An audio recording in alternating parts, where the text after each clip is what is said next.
Les amis, alors aujourd'hui on va s'attaquer vraiment justement à cette première épître de Jean, parce que en fait aujourd'hui on fête la fête des saints innocents, qu'aurait été le fait que selon Matthieu, Hérode aurait de rage, puisque les rois mages sont repartis sans passer par lui dire où était Jésus.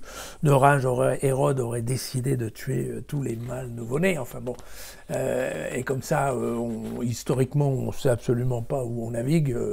Je préfère éviter d'en parler. Et puis, on va reprendre donc la première lecture, qui est sur la première lettre de Jean, dont on va parler un peu plus sérieusement. Et voici le message que nous avons entendu de lui. Pardon, je vous lis la première lettre de Jean, au chapitre 1, les versets 5 à 22. Et voici le message que nous avons entendu de lui et que nous vous dévoilons. Dieu est lumière, et de ténèbres, il n'y a pas de trace en lui.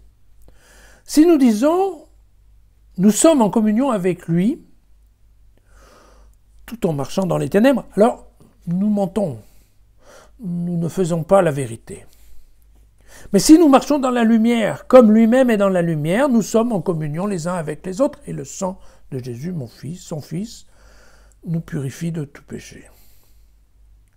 Et si nous disons, nous n'avons pas de péché, nous nous égarons nous-mêmes, et la vérité n'est pas en nous. Si nous confessons nos péchés, fidèle et juste comme il est, il nous pardonnera nos péchés et nous purifiera de toute iniquité. Mais si nous disons nous ne sommes pas pécheurs, nous faisons de lui un menteur, et sa parole n'est pas en nous. Voilà, mes petits enfants, je vous écris cela pour que vous ne péchiez pas. Mais si quelqu'un vient à pécher, nous avons un défenseur devant le Père qui est Jésus-Christ, qui est juste. Car il est lui, victime d'expiation pour nos péchés. Et pas seulement pour les nôtres, mais encore pour ceux du monde entier. Observez le commandement divin de l'amour. Alors vous allez me dire, c'est quand même pas très clair.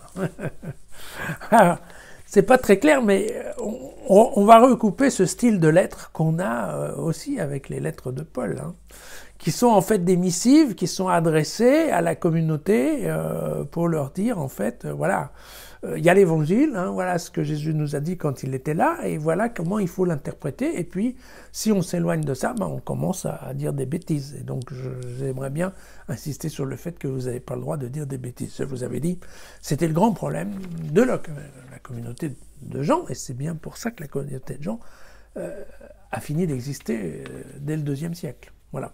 Pourquoi ? Parce que je vous avais dit, c'est cette idée, voilà, comme on parle chez Jean d'une christologie haute, c'est-à-dire le fait que vraiment Jésus était avant tout de nature divine, eh bien, effectivement, on tombe rapidement dans un système où voilà, donc Dieu, il n'y a pas de péché, donc Dieu, il n'y a pas de confession, parce qu'il n'avait pas besoin de se confesser, donc pourquoi il serait passé dans le Jourdain avec Jean-Baptiste pour faire pénitence de ses péchés, alors que c'est impossible que Dieu ait des péchés, vous voyez ? Et puis, il y a cette idée derrière, oui, mais c'est pour ça que même si sur la croix, il n'aurait pas souffert, parce que voilà, il n'est pas ressuscité, parce qu'en fait, c'est impossible que Dieu meure, donc... Et donc, vous voyez, c'est rapidement, quand on met ce genre d'idée, c'est vrai que c'est difficile pour nous tous, cette histoire de double nature de Jésus, à la fois Dieu, à la fois homme, et c'est tellement difficile, mais c'était encore plus difficile pour les premiers chrétiens, ils étaient complètement largués, complètement largués. Et donc, c'est vrai que ce texte de la communauté de Jean, qui laisse entendre qu'au début était le Verbe, et qui insiste lourdement dans l'Évangile sur le fait que, voilà, Jean il reconnaît Nathanaël, il reconnaît tout de suite Simon, alors qu'il ne le connaît pas, mais il le reconnaît, c'est toi Simon. Et d'ailleurs, maintenant tu vas t'appeler Pierre. Et puis c'est cette idée, voilà, que Jésus sait tout à l'avance, parce que il était avec Dieu au moment de la création, donc il sait exactement ce qu'il y a dans les hommes. Et donc, c'est vrai que quand on écrit ça dans un évangile, eh bien les gens qui le lisent peuvent rapidement déraper un peu en disant oui, mais alors, bon, en fait, la double nature, oui, enfin, c'est surtout qu'il est... Et c'est ça ce qui a fait la scission au sein de la communauté de Jean. Donc il y en a qui sont partis dans ce mouvement qui a été considéré comme hérétique, qui était le gnosticisme. Donc nous, on connaît Dieu, nous, on a vu Dieu, et on n'a pas besoin de Jésus. En fait, à la fin, Jésus, c'est qu'une image. Bon. Et puis, de l'autre côté, d'autres types qui ont dit, ben non, nous, on est quand même beaucoup plus proche de l'église de Pierre, et donc on va faire un monde honorable, et on va se réintégrer dans l'église de Pierre, ce qu'ils ont fait. D'accord ? Et donc, en fait, l'ensemble de ces 3 lettres, qu'on appelle les lettres de Jean, sont des épîtres, écrites donc, on ne sait pas trop par qui, peut-être par un Jean le presbytre, on n'est pas sûr, par un intellectuel, donc un théologien de la communauté johannique, qui écrit en fait officiellement à des membres de sa communauté en disant « Attention, quand vous commencez à écouter ce que racontent certains, vous commencez à entrer dans l'hérésie, parce que c'est pas du tout ça, c'est pas du tout ce que Jésus nous a enseigné.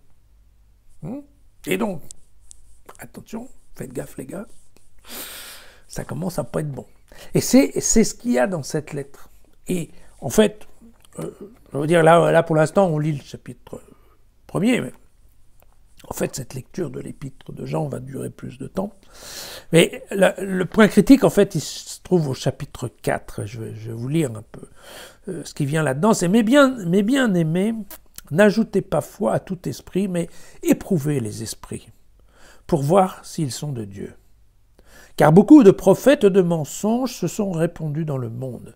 À ceux-ci, vous reconnaissez l'Esprit de Dieu. Tout esprit qui confesse Jésus-Christ, venu dans la chair, est de Dieu.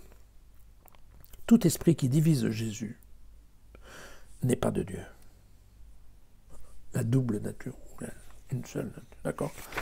C'est l'esprit de l'Antichrist, dont vous avez entendu annoncer qu'il vient, et dès maintenant. Il est dans le monde. Vous, mes petits-enfants qui êtes de Dieu, vous êtes vainqueurs de ces prophètes-là. Parce que celui qui est au milieu de vous est plus grand que celui qui est dans le monde. Eux, ils sont du monde. Aussi parlent-ils le langage du monde et le monde les écoute. Voilà. Et vous voyez, on retombe dans cette idée-là. Le monde, on trouve ça partout dans l'évangile de Jean. Le monde, c'est fait pour catégoriser. Tous les gens qui ne croient pas en Dieu, c'est le monde. Et donc, attention, il faut savoir dans quelle eau on nage. Voilà. C'est exactement ça le message de ces lettres de Jean, c'est de dire attention.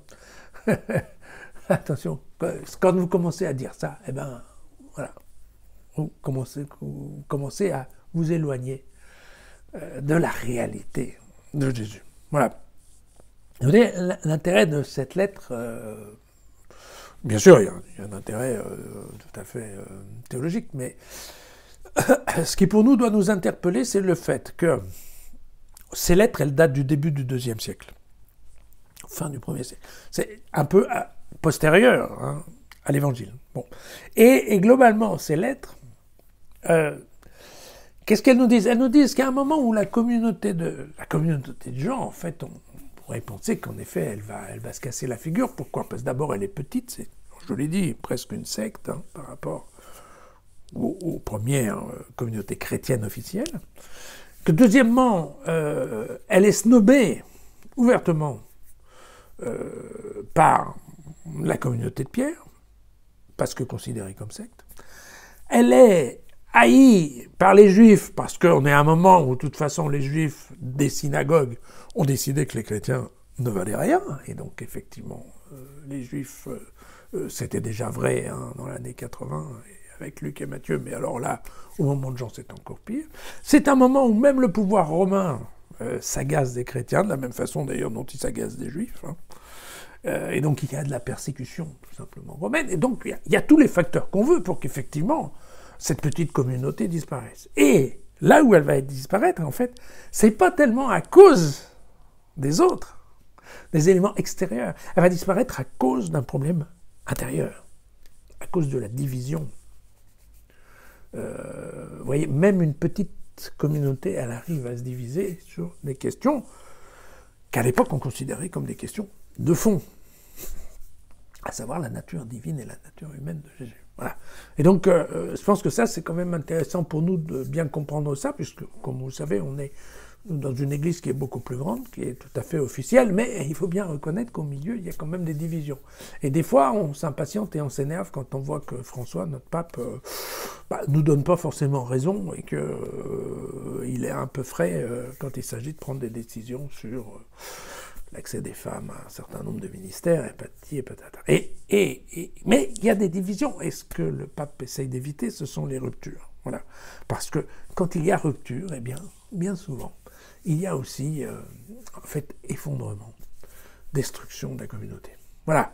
Et c'est bien ça ce qui est derrière ces fameuses épîtres de Jean. Même si on ne sait pas qui les a en fait écrites. La réalité qui est derrière, elle était bien vraie, et la disparition de cette communauté aussi. Voilà, à demain.